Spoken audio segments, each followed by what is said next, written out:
Next topic చాలా interesting ఉంటుంది friends. Congress హీన చరిత్ర మొదలెడతాం ఇప్పుడు మళ్ళీ చిత్రగుప్తుల. కాంగ్రెస్ హీన చరిత్ర కాకపోతే ఈసారి జరా ఒక రకమైన టాపిక్ ఇది. ఒక రకమైన టాపిక్ ఏంటంటే బాలల భవిష్యత్తు నీలి నీడలు. మన ఇంట్లో వచ్చింది ఇది ఆదాబ్ హైదరాబాద్లో వచ్చింది. ఆదాబ్ హైదరాబాద్లో బాలల హక్కులను కాలరాసే కుట్ర జరుగుతున్నది. తెలంగాణ రాష్ట్ర బాలల హక్కుల పరిరక్షణ కమిషన్లో ఒక చైర్పర్సన్ సభ్యుల ఎంపిక షార్ట్ లిస్ట్ ఎంపికలో ఇప్పుడు ఇదంతా చదివే బదులు మీకు నేను సంక్షిప్తంగా చెప్తా, ఎందుకంటే కన్సర్న్ పర్సన్నే మన చిత్రగుప్తికి మనం పిలిపించినాం. సంక్షిప్తంగా చెప్తే I stand corrected however if ఇప్పుడు నేను ఏదైనా తప్పు మాట్లాడినా ఆయన వచ్చి నన్ను కరెక్ట్ చేస్తాడు. ఆ హక్కు కూడా ఆయనకు ఉన్నది. అయితే ఈ బాలల హక్కు గురించి మాట్లాడుతున్నప్పుడు ఏందనంటే జనరల్గా చాలా సెన్సిటివ్ ఉంటుంది టాపిక్. చిన్న చిన్న జీవితాలు అవి, చెప్పుకునే బాధ కూడా వరకు కరెక్ట్ తెలియదు, బాధ్యత అసలే తెలియదు. ఈ బరువును మనం మొయ్యాల, ఆప్యాయతతో మొయ్యాలా, ప్రేమతో మొయ్యాలా, బాధ్యతతో మొయ్యాల. అయితే ఈ బాధ్యత అనేది ఎవడు పడతాడికి ఇయ్యలేదు. ఎప్పుడైతే చట్టాలు ఈ ప్రభుత్వాలు కేంద్ర ప్రభుత్వాలు ఆర్ టు దట్ మ్యాటర్ ఎప్పుడైతే చట్టాలు డిజైన్ అయినాయో చాలా క్లారిటీగా పెట్టారు. ఎట్లానంటే నువ్వు ఫస్ట్ హ్యాండ్స్ ఆన్ ఎక్స్పీరియన్స్ నీకు ఉండాలి. అంటే ఐదర్ నువ్వు ఏదో ఒక ఎన్జిఓలో ఒక గుణాత్మకమైన సేవ చేసి ఉండాలి. చేసిన తర్వాత ఎప్పుడైతే వేకెన్సీలు పడతాయో, ఎప్పుడైతే పోస్టులు పడతాయో నువ్వు ఆ పోస్టులకు అప్లై చేసుకున్న తర్వాత నీ గుణాత్మకమైన సేవ, ఆ సేవనే నిన్ను ముంగడికి తీసుకుపోతుంది తప్ప ఏ రికమెండేషన్లు కూడా జనరల్గా ఇక్కడ పనిచేయదు. ఎందుకంటే ఇది బాలలకు సంబంధించిన విషయం, పిల్లలకు సంబంధించిన విషయం. నోరిడిసి ఆకలి తప్ప కల్మషం లేని జీవితాలు అవి. అట్లాంటి పోస్టులకు ఎందుకంటే పైసలు అడిగినంత ఇవ్వాల్సి వస్తుంది, ఆర్థికంగా గట్టిగా ఉంటాయొచ్చు.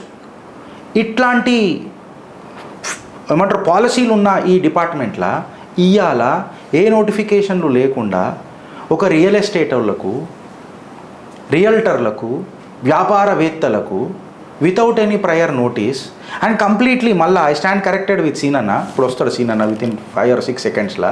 ఇది కంప్లీట్గా ఒక జడ్జి నేతృత్వంలో జరుగుతుంది, సిట్టింగ్ జడ్జి నేతృత్వంలో. ఆయనకి ఏదైనా మ్యాన్ పవర్ ఇస్తే కదా ఆయన న్యాయం చేయగలుగుతాడు. డిపార్ట్మెంట్లో కంప్లీట్గా అన్ని డెసిషన్స్ ఆగిపోతున్నప్పుడు అందరు ఆయన మీద ఏలెత్తి చూపిస్తారు. సార్ మీ నేతృత్వంలో ఇంత ఒక్క డెసిషన్ కూడా జరుగుతలేదు అని అంటే మ్యాన్ పవర్ కావాలి కాబట్టి ఆయన కూడా గత్యంతరం లేక ఎవడు పడతానే తీసుకోవాల్సి వస్తుంది.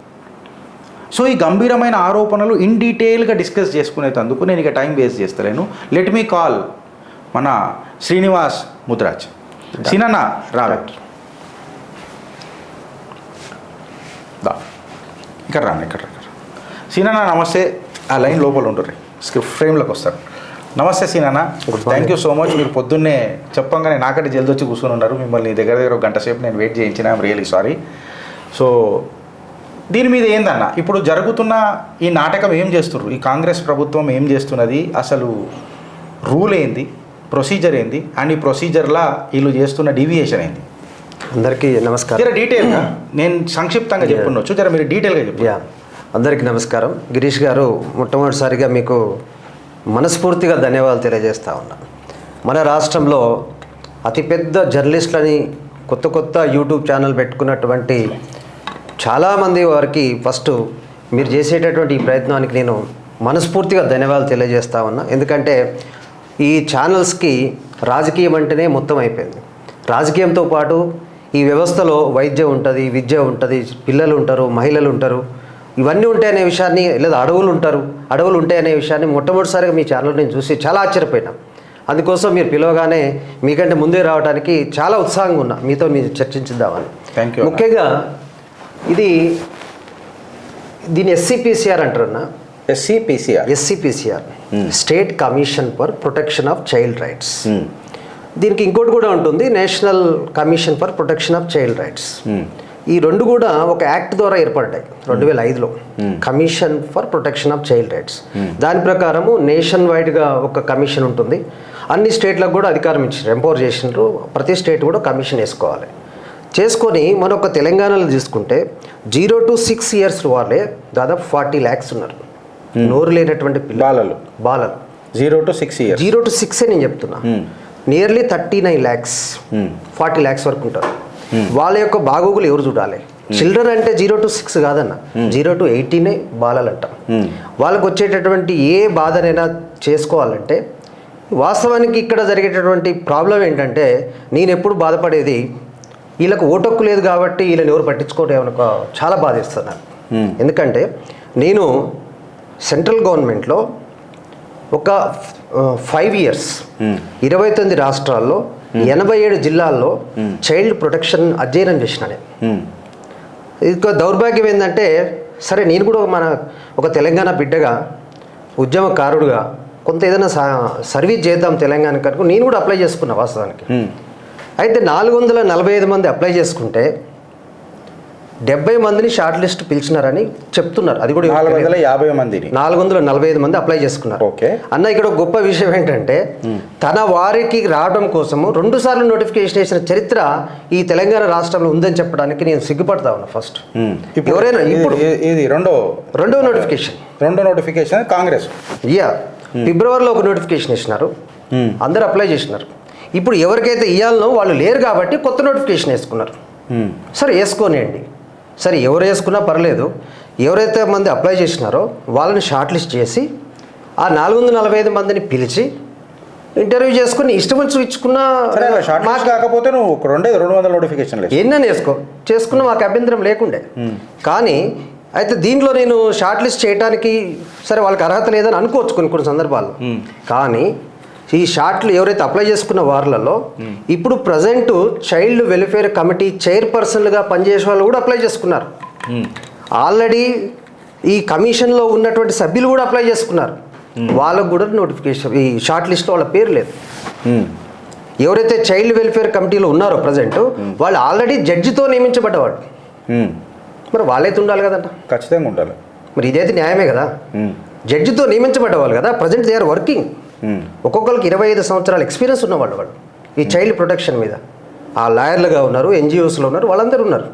వాళ్ళని పిలిచి సరే నువ్వు కాదంటే అది వేరే విషయం. కనీసం వాళ్ళకు ఇంటర్వ్యూకి వచ్చేటటువంటి అవకాశం కూడా ఇవ్వకపోతే ఎక్కడ పోతుంది అన్న ఈ ప్రజాస్వామ్యం? అన్న నేను మొజంజాయ్ మార్కెట్ కాడ పోతే చిన్న పిల్లలకి మొత్తం దీన్ని కాల్స్తారు, ఇక్కడ కాల్చి బెగ్గింగ్ చేపిస్తారు. బెగ్గింగ్ మాఫియా ఇది. చైల్డ్ లేబర్ ఉంది, ఆర్గాన్ ట్రేడింగ్ ఉంది, పిల్లల్ని అమ్ముకుంటున్నారు. నేను ఈ సెంట్రల్ గవర్నమెంట్లో పనిచేసినప్పుడు నేను ఏ పార్టీకి సంబంధించిన వ్యక్తిని కాదు, అయినా శ్రీమతి మేనకా గాంధీ గారు మమ్మల్ని సెలెక్ట్ చేసినారు. సెలెక్ట్ చేస్తే నాతో పాటు చాలామంది సెలెక్ట్ చేసినారు ఎక్స్పర్ట్స్ అని. చేస్తే వాళ్ళున్న పొజిషన్ ఏంటంటే మాజీ డీజీపీలు, మాజీ ప్రిన్సిపల్ సెక్రటరీలు, ప్రజెంట్ మాతో పనిచేసిన వాళ్ళు జడ్జిలుగా పనిచేస్తున్నారు, హైకోర్టు జడ్జిలుగా. అంటే వాళ్ళు ఎంత ఎక్స్పర్ట్స్ అర్థం చేసుకుంది ఒకసారి. మేము మొన్న కొల్లాపూర్ అనేటటువంటి మహారాష్ట్రలో కొల్లాపూర్ జిల్లాలో ఇచ్చల్కరంజీలో ఒక హాస్పిటల్ సీజ్ చేసినటువంటి చరిత్ర మాది.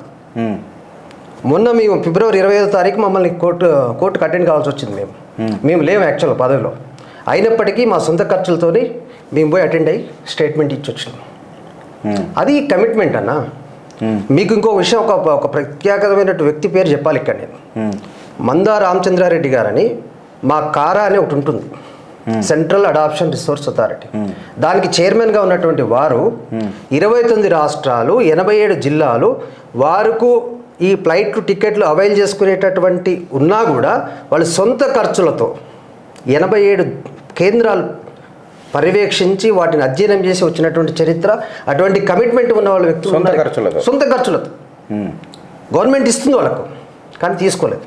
సింగిల్ ఎన్పి తీసుకోలేదు. వాళ్ళు ఎక్కడున్నారు, వీళ్ళు ఎక్కడున్నారు? ఇదేం న్యాయము, ఇదేం అన్యాయం అన్న?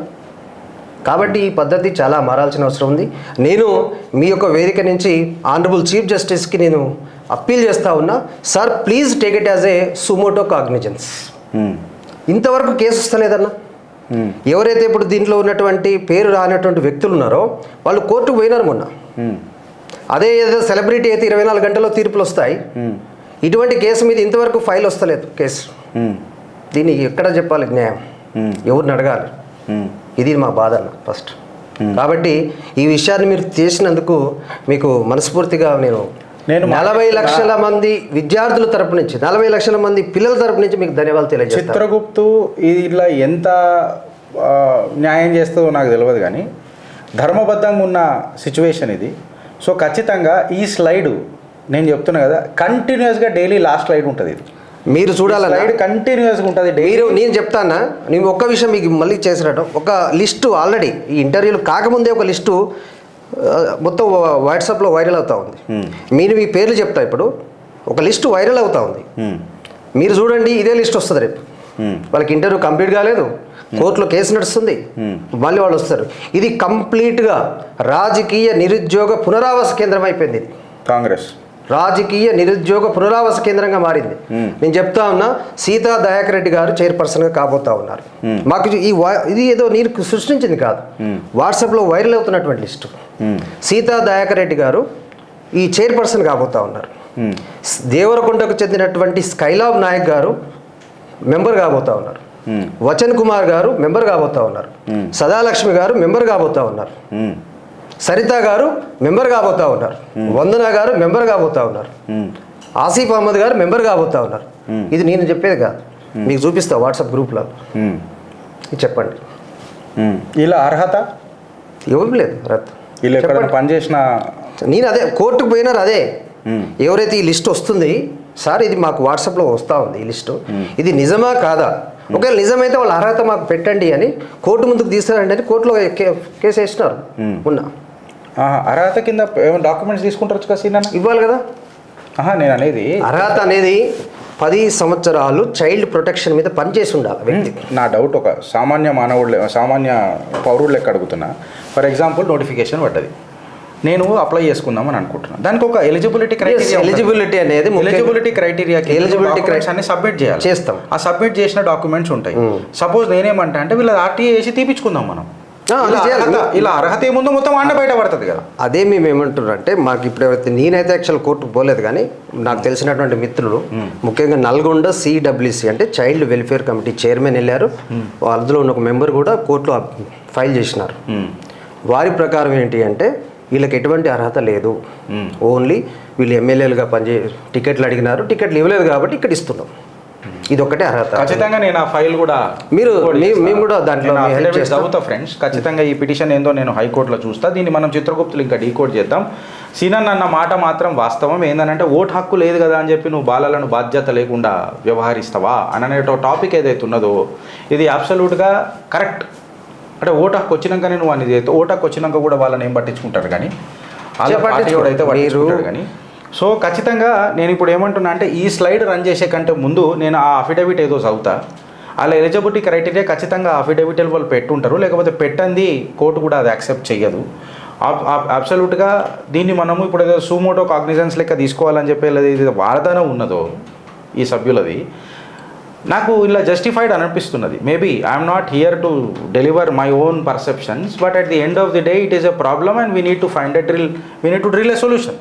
100% సొల్యూషనిస్టిక్ అప్రోచ్ అయితే ఖచ్చితంగా ఉండాలి. 100% అన్న. మీలాంటి ఒక ప్రయత్నం, నేను ముఖ్యంగా ఇక్కడ ఉన్నటువంటి సోకాల్డ్ సీనియర్ జర్నలిస్టులని ఈ తెలంగాణ రాష్ట్రంలో ఆధిపత్యం చెలాయిస్తున్నటువంటి జర్నలిస్ట్ సోదరులారా, మీకు దండం పెట్టి చెప్తా ఉన్నా, దయచేసి ఇటువంటి ఇష్యూస్ మీద మీరు కాన్సన్ట్రేట్ చేయండి. ఒక్కసారన్నా, వారంలో ఒక్కసారైనా దయచేసి పిల్లల గురించి ఆలోచించండి, అనాథ పిల్లల గురించి ఆలోచించండి. అక్రమ దత్తతలు జరుగుతూ ఉన్నాయి, వీటి గురించి ఒక్కసారైనా ప్రయత్నం చేయండి. అది నేను మీ యొక్క వేదిక నుంచి నేను అప్పీల్ చేస్తూ ఉన్నాను. మీరు నన్ను ఈ టాపిక్ ఖచ్చితంగా ఉంటుందన్న. నేను అవసరమైతే దీని మీద మంత్లీ ఒక స్లైడ్ ఖచ్చితంగా ప్లాన్ చేద్దాం. నేను ఫీల్డ్కి పంపించక కూడా 100% వెనకేం జరగము. This will be an agenda. We cannot, అంటే నేను ఇప్పుడు మీకు టైం లైన్స్ చెప్పలేకపోతున్నా కానీ, బట్ ఆబ్వియస్గా మేము కూర్చొని చేస్తాం. ఉదయ్, ఇది మన ప్లాన్లో పెడదాం. మంత్లీ ఒక్కసారన్నా దీని మీద చర్చ జరగాలి. ఖచ్చితంగా చిన్నపిల్లల మీద మీరు ప్రతి చోట సమస్యలు ఉన్నాయన్న. పోక్సో యాక్ట్ ఉంది, పోక్సో యాక్ట్ని కానీ, జేజే యాక్ట్ని కానీ, ద రైట్ టు ఎడ్యుకేషన్ యాక్ట్ని కానీ మానిటర్ చేసేది ఇది చాలా పవర్ఫుల్ సంఘం అన్నది. ఎందుకు దీన్ని కోరుకుంటారు చాలామంది అంటే, దీనికి కొన్ని పవర్స్ ఉంటాయి, జ్యుడిషియల్ పవర్స్. కలెక్టర్ని కూడా మనం నోటీస్ ఇవ్వచ్చు, లేదా ఎస్పీకి నోటీస్ ఇవ్వచ్చు. దాన్ని వీళ్ళు ప్రెస్టేజ్గా తీసుకొని దాంట్లో వీళ్ళు ముందుకు పోవాలని చూస్తున్నారు, సంపాదన కోసం. రేపటి నుంచి వాళ్ళు ఏం చేస్తారు తెలుసా, కార్పొరేట్ కాలేజీల మీద, కార్పొరేట్ స్కూల్స్ మీద బెదిరించి పైసలు తీసుకుంటారు, అంతకుమించి వేరే చేసేది ఏం లేదు. నెవర్, వీళ్ళు ఎప్పుడు చేయలేరు. దమ్ముంటే వీళ్ళు, నేను చెప్తా ఉన్నా, నేను ఒక హాస్పిటల్ సీజ్ చేసిన మహారాష్ట్రలో ఒక టీంతో, ఆఫీసర్లతో. దానికి ఇప్పుడు కూడా నేను కోర్టు చుట్టూ తిరుగుతూ ఉన్నా, మా సొంత ఖర్చులతో. ఇది కమిట్మెంట్ ఉండాలంటున్నాను. ఎవరైనా కానీ మీ మీద గొప్ప వాళ్ళని చెప్తున్నాను అన్న. 87 జిల్లాలో నేను పర్యటన చేసిన, 29 రాష్ట్రాల్లో చేసిన. అక్కడ ఉన్నటువంటి జాగ్రఫీ చదివిన, అక్కడ ఉన్నటువంటి పిల్లల యొక్క భవిష్యత్తు, పిల్లల యొక్క పరిస్థితులు చదువుకున్నాం మేము. నార్త్ ఈస్టర్న్ స్టేట్స్ అన్న మీకు సాధారణంగా మన 370 ఆర్టికల్ గురించే మనం వింటుంటాం, కానీ నార్త్ ఈస్టర్న్కి కొన్ని ప్రొవిజన్స్ ఉన్నాయి, స్పెషల్ ప్రొవిజన్స్. అక్కడ కస్టమరీస్ లాసే అప్లై అవుతాయి. మీకు ఎన్ని చట్టాలు ఇచ్చినా కూడా వాళ్ళు నాట్ మ్యాండేట్ అన్నట్టు. అటువంటి కస్టమరీ లాస్ ఉన్నటువంటి ప్లేస్లలో కూడా నాగాల్యాండ్ లాంటి ఏరియాలో కూడా మేము కన్విన్స్ చేసి వీటి యొక్క కారా యొక్క ప్రత్యేకత ఏంటి, దాని యొక్క పరిస్థితి ఏంటి, పిల్లల్ని మనం దత్తత చేయడం ద్వారా ఏం జరుగుతుంది. అనాథాశ్రయాలను ఇప్పుడైతే చాలామంది ఏం చేస్తారంటే అనాథాశ్రయాలకు పోయి బర్త్డేలు చేసుకోవటం, ఇది కాదు. మేము ఎంకరేజ్ చేయము అనాథాశ్రయాలను. ఎందుకంటే అనాథాశ్రయాల్లో ఉంటే పిల్లలు వాళ్ళకు ప్రేమ ఉండదు, ఎమోషన్స్ ఉండవు, వాళ్ళు పంచుకోవడానికి ప్రేమను ఎవరితో పంచుకోవాలి. దానికోసం మేము ఎప్పుడు కూడా ఏం చేస్తామంటే ఫ్యామిలీస్లోకి వాళ్ళకి రావాలి, అందుకోసం దత్తత ఇప్పిస్తాం, లీగల్ అడాప్షన్ మరియు స్పాన్సర్షిప్ ఇప్పిస్తాం. వాళ్ళకి ఫ్యామిలీలో ఉండాలి, పోస్టర్ కేర్ అని ఉంటుంది. ఇవన్నీ ఎవరికేం తెలియవన్న, ఇవన్నీ ఎవరికేం తెలియదు, ఎవరికేం పట్టవు. సో కాబట్టి ఇటువంటి వాటిని దయచేసి ఇటువంటి వ్యవస్థలను కాపాడుకుందామని ముఖ్యంగా నేను ఒక్కటే మీకు అప్పీల్ చేస్తా ఉన్నా. సీతక్క గారు మీకు దండం పెట్టి చెప్తా ఉన్నా, మీరన్నా ఇక్కడ ఉన్న ముఖ్యమంత్రి రేవంత్ రెడ్డి గారన్నా ఎవరు మొత్తం సమాజం మొత్తం కూడా మీ అందరినీ ఒకటే కుటుంబంగా చూస్తుంది. మీరు ఏమాత్రం క్రెడిబిలిటీ తగ్గించుకున్నా ఆ క్రెడిబిలిటీ తగ్గటం అనేది రేవంత్ రెడ్డి గారు కూడా పోతుంది. కాబట్టి దయచేసి మళ్ళొకసారి పునరాలోచించండి. అందరినీ మీరు ఈ ఇంటర్వ్యూ బోర్డుని మళ్ళొకసారి రద్దు చేసి మళ్ళీ కొత్తగా కాన్స్టిట్యూట్ చేసి మంచి సబ్జెక్ట్ ఉన్నటువంటి కమిట్మెంట్ ఉన్నటువంటి ఎవరినైనా తీసుకొని బాలల హక్కులను పరిరక్షించాల్సిందిగా ఈ చిత్రగుప్త వేదిక ద్వారా మన సీతక్క గారికి వేడుకుంటా ఉన్నాను. థ్యాంక్ యూ శ్రీరాన్న, థ్యాంక్ యూ సో మచ్. అమూల్యమైన టైం మాకు ఇచ్చినందుకు. ఈ టాపిక్ మీద నేను మాటిస్తున్నా, ప్రతి నెలలా దీని మీద తీసుకుంటాం. మీరు నాకు ఒకటి మంచిది చెప్పారు, కేక్ కట్ చేసుడు కాదు, అలా దగ్గర పోయి అడాప్షన్ ఈజ్ మోర్ ఇంపార్టెంట్. దీని మీద ఒక డీటెయిల్డ్ చర్చ చేద్దాం. దత్తత ఉందన్న చాలా తెలియదు. దీని మీద ఒక డీటెయిల్డ్ చర్చ చేద్దాం. అంటే వాళ్ళ సైకాలజీ ఎట్లుంటుంది, వాళ్ళ ఎమోషన్స్ ఎట్లుంటాయి, పిల్లల ఎమోషన్స్ తెలుసుకోవడం కంటే ఇంకేముంటుంది. ఈ అడ్డమైన రాజకీయ నాయకుల రోజు తెలుసుకుంటున్నాం. యూట్యూబ్ చేస్తే ఆబ్వియస్గా దీని మీద ఒక చర్చ ఉంటుంది. నెలకొకసారి ఖచ్చితంగా మీరు జర తక్లీఫ్ తీసుకొని ఇక్కడికి రావాల్సి వస్తుంది. దీని మీద చర్చ చేద్దాం. అండ్ మోర్ ఓవర్ అవసరం అయితే ఇక్కడ చుట్టుపక్కల ఏమన్నా మాకు ఏదైనా విషయాలు ఇట్లా ఉంటే కూడా చిత్రగుప్త్ బేస్ షరతున మీకు మద్దతు తెలుపుతుంది. థ్యాంక్ యూ అన్న, thank you very much. Thank you. బాలల పట్ల పోరాడుతున్న ఒక వ్యక్తి ఆవేదన ఇలా మనం చూసినాం friends. And this is Chitragupt for you. So straight to the news.